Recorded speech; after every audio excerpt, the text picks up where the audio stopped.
Un frelon asiatique géant repéré pour la première fois aux États-Unis. Un frelon asiatique géant, considéré par les spécialistes comme le plus gros du monde et surnommé par certains frelons meurtriers, a été repéré pour la première fois sur le sol américain. 2 spécimens ont été découverts en décembre 2019 dans l'État de Washington, à l'extrême nord-ouest des États-Unis, près de la frontière canadienne. Depuis cette découverte de mauvais augure, les scientifiques sont à l'affût pour tenter d'éradiquer l'insecte invasif avant qu'il ne s'implante.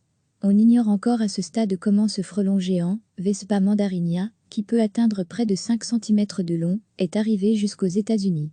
En général, ce sont des passagers clandestins embarqués involontairement sur quelque chose, comme un conteneur maritime, ou quelqu'un, a déclaré à Carla Sall, porte-parole du département de l'agriculture de l'État de Washington.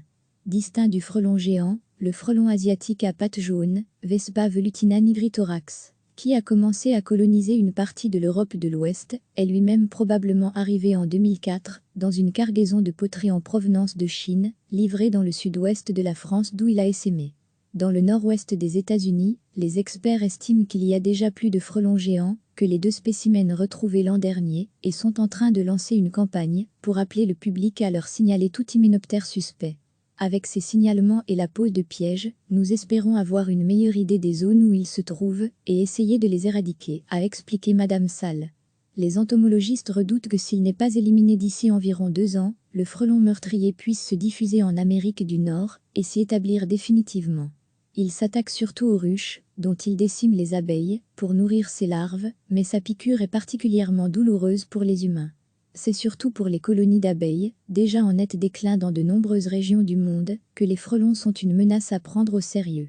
Lorsque ces frelons découvrent une ruche, ils commencent par massacrer les abeilles en les décapitant une par une avec leurs puissantes mandibules, explique Chris Looney, entomologue auprès du département de l'agriculture de l'État de Washington.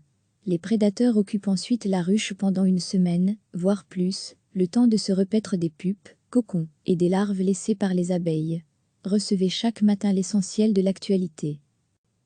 Un frelon asiatique géant, considéré par les spécialistes comme le plus gros du monde et surnommé par certains frelons meurtriers, a été repéré pour la première fois sur le sol américain.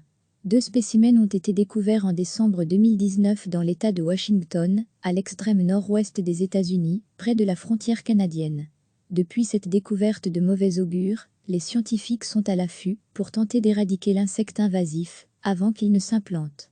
On ignore encore à ce stade comment ce frelon géant, Vespa mandarinia, qui peut atteindre près de 5 cm de long, est arrivé jusqu'aux États-Unis. En général, ce sont des passagers clandestins embarqués involontairement sur quelque chose, comme un conteneur maritime, ou quelqu'un, a déclaré à Carla Sall, porte-parole du département de l'agriculture de l'État de Washington.